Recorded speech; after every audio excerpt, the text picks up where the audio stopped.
Ahora tenemos el impuesto de renta y complementarios, rentas no laborales y honorarios.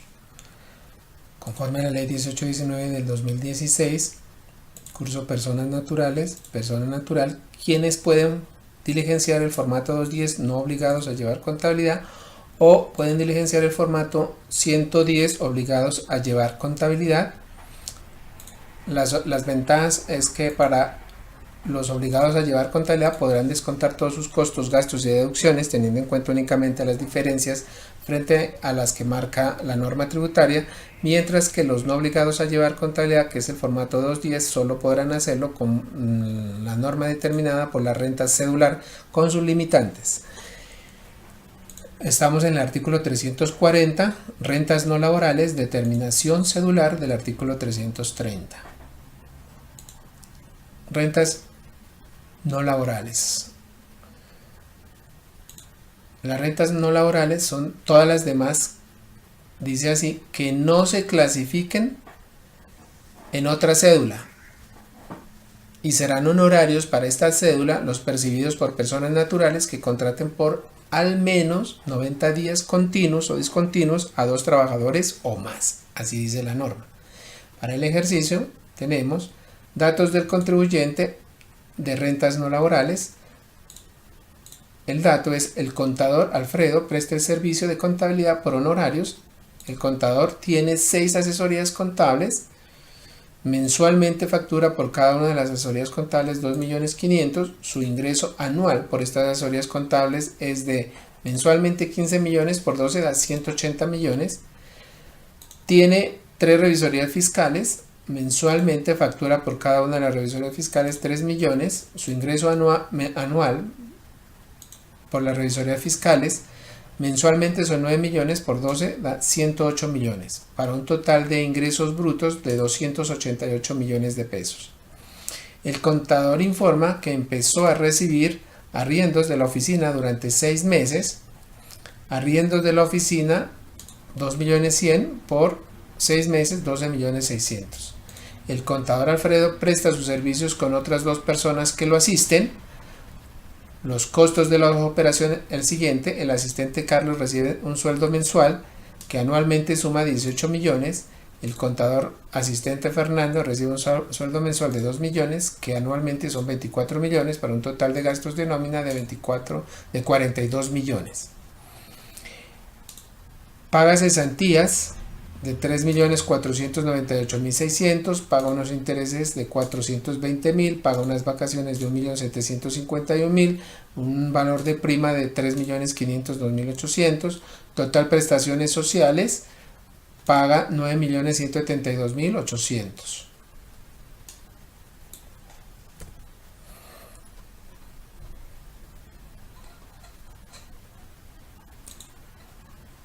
El contador Alfredo hace unos aportes al sistema de seguridad social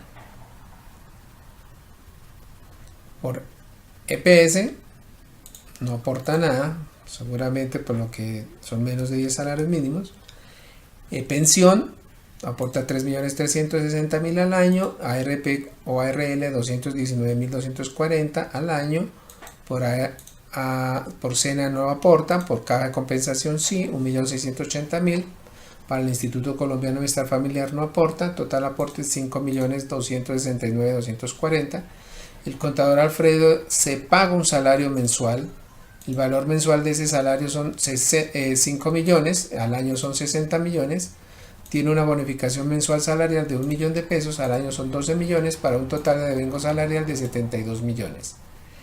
Los gastos de administración de este caso son de cesantías, interés de cesantías, vacaciones, prima, ¿sí? Recibe por cesantías, por interés de cesantías, por vacaciones y por prima 15.724.800. Hace unos aportes al sistema de seguridad social, aporta a pensiones 5.760.000, hace un aporte a la ARP, hace al Fondo de Solidaridad Pensional 720.000, hace un aporte a la Caja de Compensación Familiar de 2.880.000 para un total de 9.735.840. La oficina del contador está en la misma casa, según los datos. según contrato, paga un arriendo mensual en el primer piso utilizado, 18 millones, en servicios públicos con cuenta de cobro, 3 millones, total de gastos de oficina, 21 millones. Los siguientes gastos o costos están comprometidos por el contador. Entonces dice, el contador cuenta con un abogado, nunca aporta los pagos al sistema de seguridad social, le paga honorarios por 1 millón de pesos, la suma total son 12 millones. Otros gastos por soporte pero sin el pago al sistema de seguridad social, préstamos por servicios de mensajero, 9 millones. Otros gastos sin soporte, pagos de gasolina de vehículos de los contadores, 2.640.000. En gastos financieros reporta contablemente un gravamen de movimiento financiero certificado por 1.152.000, un pago del ICA en Bogotá de 1.987.200, pago predial oficina 1.645.000, pago predial apartamento 1.345.000, información financiera rentista de capital. Entonces tiene unos saldos en banco, en cuenta corriente, Banco de Colombia 15 millones, Banco de la Vivienda 15 millones, tiene banco en cuenta extranjera 2.984.000, reporta una cuenta en fiducia de inversión de 19 millones, cuentas por cobrar a clientes 8.500.000. El contador tiene los siguientes bienes: tiene un apartamento que vale 340 millones, una oficina que vale 350 millones, un vehículo marca BMW de 75 millones, una camioneta Journey de 54 millones. La entidad financiera reporta los siguientes créditos: Banco de Colombia tiene un crédito de 11.500.000, unas deudas con tarjetas de crédito de 1.456.000, tiene unas tarjetas de crédito de 3.500.000, tiene unos rendimientos financieros pagados de 950.000.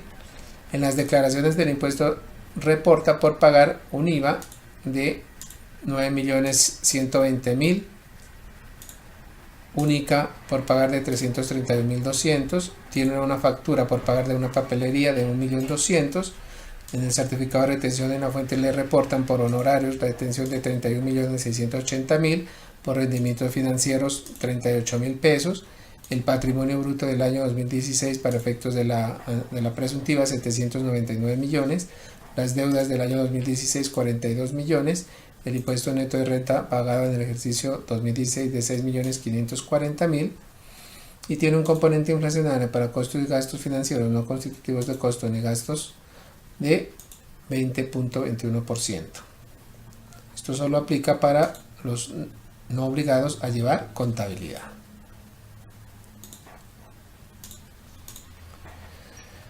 Entonces, desarrollando el ejercicio, el señor contador, para este caso Alfredo, tenemos que sus ingresos suman 288 millones, que sus ingresos no constitutivos de renta ni ganancia ocasional por aportes obligatorios a salud no obtiene, por aporte a fondos de solidaridad 7.720.000, aportes obligatorios a pensiones 5.760.000 pesos, para un total de ingresos no constitutivos de renta ni ganancia ocasional de 6.480.000 pesos. El ingreso neto 281.520 pesos, total costos y gastos 168.412.680, que son costos y gastos procedentes y debidamente soportados, los cuales provienen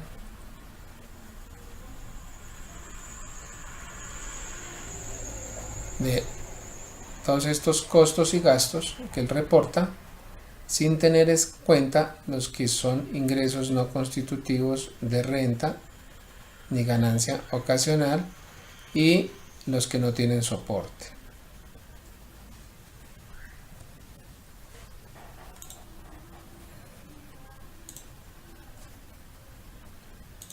Luego hacemos la detracción de las rentas exentas y deducciones que son imputables a esta cédula, nada más. ¿Sí? No podemos llevar o traer otras rentas exentas que no sean de esta cédula. Entonces tenemos que por gravamen de movimiento financiero tiene 576.000, por impuesto del ICA 1.987.200, ¿sí? Total rentas exentas y deducciones 2.563.000. La norma dice que tiene una limitante del 10% de la renta líquida cedular o límite de 1.000 UETs, entonces el 10% son 11.130.732, el límite de las 1.000 UETs son 31.859. Para poder determinar la renta líquida cedular gravable, tomamos la renta líquida y le detramos o le restamos la menor entre las rentas exentas y deducciones, el límite del 10% o el tope límite de 1.000. En este caso el menor son 2.563.200. Restamos de la renta líquida y eso nos da 110.544.120. Esto lo convertimos en UETs, que nos da 3.470. Estas 3.470 lo ubicamos en la tabla del artículo 241. Aquí está. Y está entre el rango de 3.000, el rango antepenúltimo, y 4.000, a una tarifa del 33% más 540 VTs. El desarrollo de esta fórmula nos da que son 695 VTs. 695 VTs por el valor del VT me da 22.143.010. Eso lo podemos observar aquí ya en el anexo. En el anexo trae lo total del patrimonio bruto de acuerdo a la información dada, los pasivos o las deudas, 27.107.200, el total patrimonio líquido, 871.550.800.000 pesos, y ubicamos las rentas no laborales de honorarios,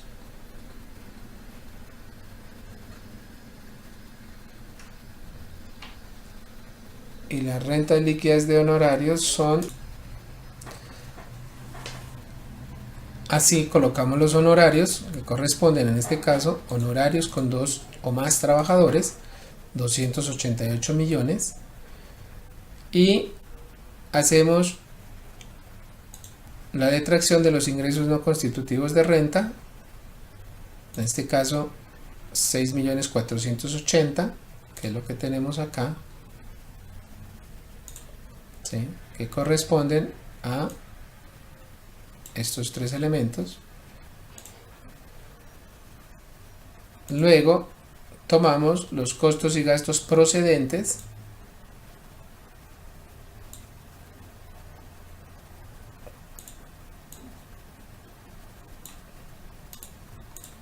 que suman 168.412 millones. Aquí los tenemos. Esos 168.412 es el resultado de sumar estos costos involucrados. Si ustedes observan, aquí no se tomaron estos arriendos de oficina porque estamos en rentas no laborales. Como estamos trabajando por cédula, habría que hacer otra segunda cédula correspondiente a los arriendos.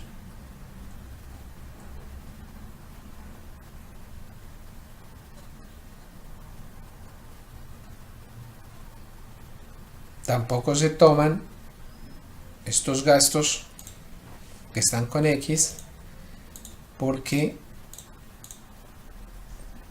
primero no reúnen los requisitos para poderse deducir, y segundo porque el predial de la oficina es para arriendos y esta no es la cédula de arriendos, sino de honorarios, por eso no los puedo llevar. Y el pago del predial del apartamento tampoco lo puedo llevar porque él está pagando un arriendo ahí, ¿sí?, a pesar de que él vive, pero por digamos por seguridad no lo podría descontar. Más bien, determinado eso, entonces obtenemos la renta líquida, que son 113.107.000, y vamos a mirar a esa renta líquida la detracción de las rentas exentas y deducciones imputables a las rentas no laborales, que en este caso son 2.563.200, que corresponde a las rentas de el gravamen, el impuesto predial y el impuesto del ICA. Como le dije, el impuesto predial no lo vamos a llevar. Rentas exentas, no laborales y deducciones imputables. El límite nos habla que el límite son 11.310.732, razón por la cual traigo el límite y detraigo la menor. Entonces renta líquida menos la menor, 2.563.000 me da 110.544.000. La renta líquida cedular son 110.544.000. Ahora verifiquémosla y comparémosla con la renta presuntiva de acuerdo a los datos que mencionó el contribuyente, y aquí encontramos que él tiene un patrimonio del año 2016 de 799 millones menos un pasivo de 42 millones para un total de patrimonio líquido el 31 de diciembre del año 2016 de 757 millones.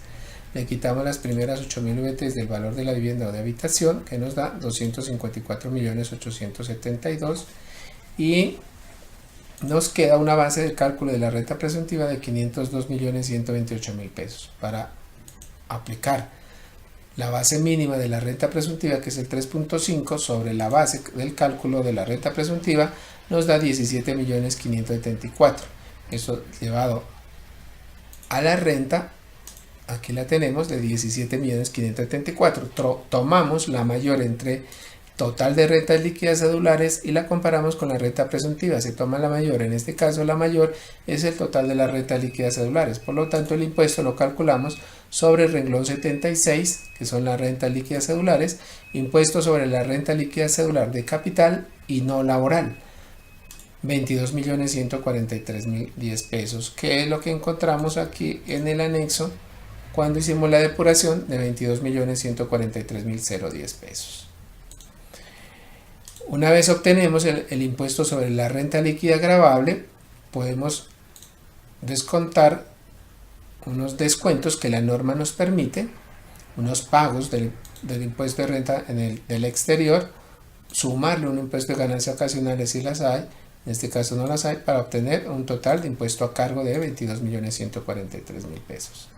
A ese impuesto a cargo le podemos restar el anticipo de renta del año gravable 2017, le podemos restar el saldo a favor de la declaración de renta del año 2016, le podemos restar las retenciones del presente ejercicio, que en este caso son 31.718.000 pesos.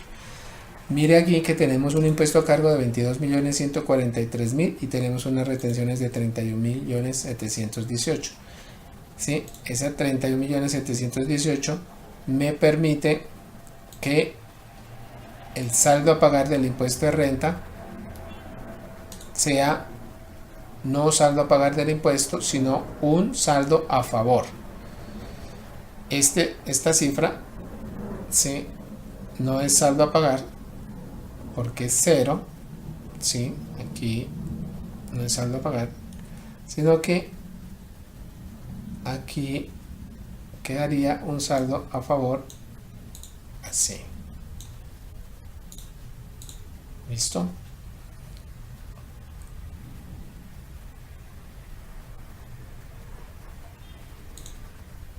Y eso lo podemos observar acá en el anexo, que toma los datos de allá, trae el patrimonio bruto, el total de las deudas, el total de patrimonio líquido,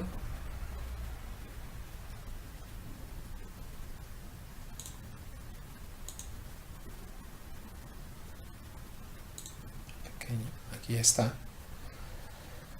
y una vez calculado las rentas de capital, el total de ingresos de rentas no laborales,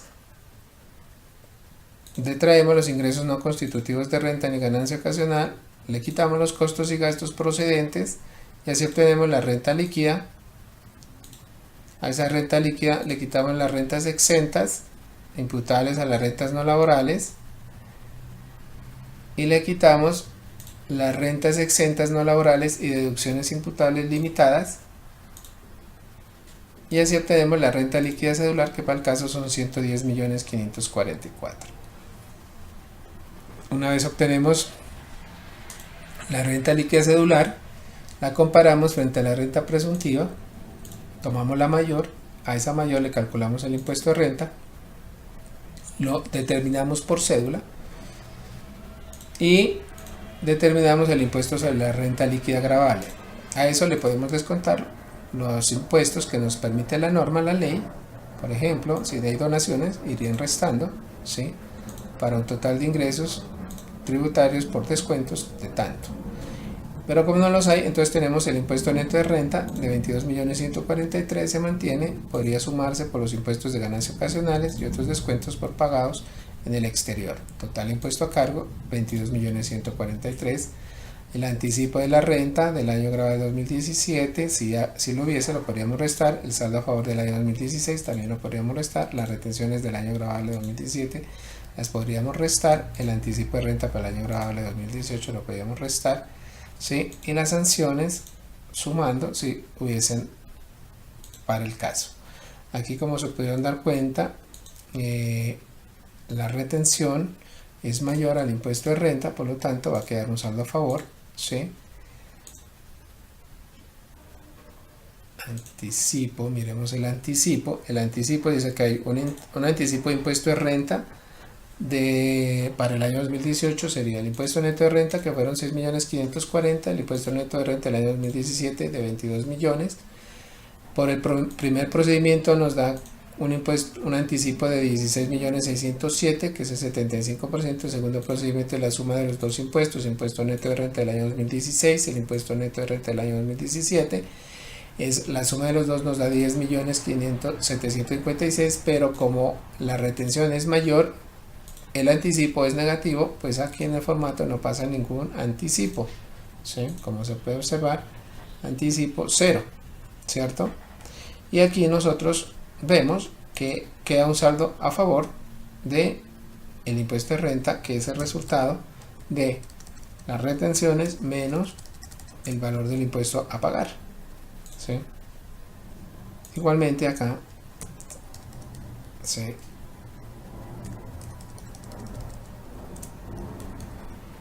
y el saldo a pagar sería 0. Entonces, total saldo a favor 9.575.000, quiere decir que la administración de impuestos le queda debiendo. Pero mire que en este ejercicio nosotros no tomamos en cuenta los otros ingresos del señor contador. ¿Por qué? Porque los arriendos de oficina, si nosotros los miramos en el anexo del formato,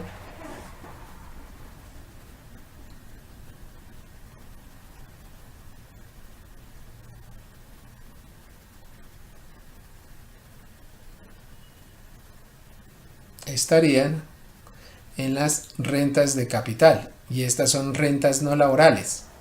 Por lo tanto, para traer esos arriendos debería yo diligenciar esos ingresos acá y hacer la depuración, pero por el momento lo vamos a dejar así nada más. Más adelante lo podemos mirar en otro ejercicio. Muchas gracias, muy amables, feliz tarde.